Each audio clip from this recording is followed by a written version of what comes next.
नमस्कार दोस्तों, आपका स्वागत है हमारे चैनल पर।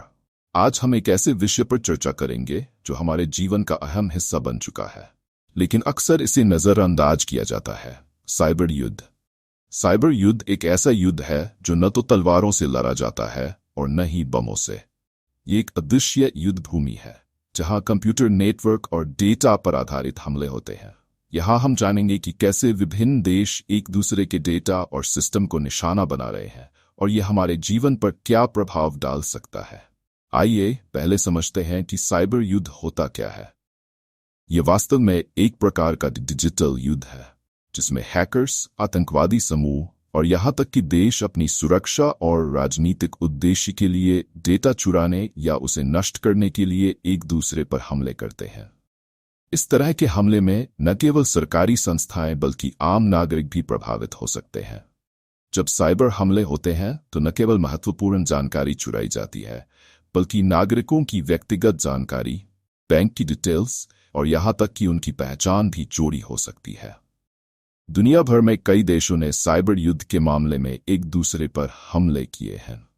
उदाहरण के लिए ड्यूसीक्स में अमेरिका के चुनावों में हस्तक्षेप के लिए रूस पर आरोप लगाया गया था।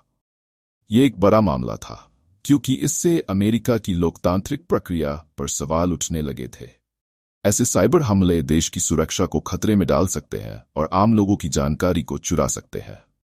ऐसे हमलों के परिणामस्वरूप केवल सरकार ही नहीं बल्कि आम नागरिक भी प्रभावित होते हैं। अब बात करते हैं कि हम इस खतरे से कैसे बच सकते हैं। साइबर युद्ध से बचने के लिए हमें अपने डेटा की सुरक्षा का ध्यान रखना होगा। मजबूत पासवर्ड का उपयोग करना बेहद महत्वपूर्ण है।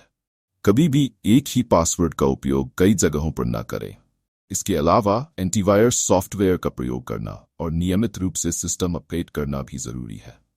सरकारें भी साइबर सुरक्षा के लिए नए कानून बना रही हैं ताकि नागरिकों को सुरक्षित रखा जा सके। इसके साथ ही साइबर सुरक्षा पर प्रशिक्षण और जागरूकता कार्यक्रम आयोजित किए जा रहे हैं ताकि लोग इस खतरे के प्रति जागरूक रहें।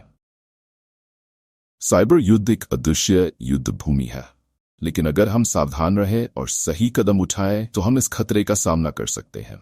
हमें यह समझना होगा कि हमारी व्यक्तिगत सुरक्षा केवल हमारी जिम्मेदारी नहीं है बल्कि यह समाज की सुरक्षा का भी एक महत्वपूर्ण हिस्सा है। इसलिए सभी को इस पर ध्यान देना चाहिए। तो दोस्तों, अपने डेटा की सुरक्षा करें और हमेशा जागरूक रहें। याद रखें, सावधानी हटी दुर्घटना घटी। अगर आपको हमारा वीडियो पसंद आया हो तो लाइक करें, शेयर करें और हमारे चैनल को सब्सक्राइब करना न भूलें। आपके सुझाव और सवाल हमारे लिए बहुत महत्वपूर्ण है, इसलिए कमेंट में हमें बताएं कि आप इस विषय पर और क्या जानना चाहेंगे। धन्यवाद।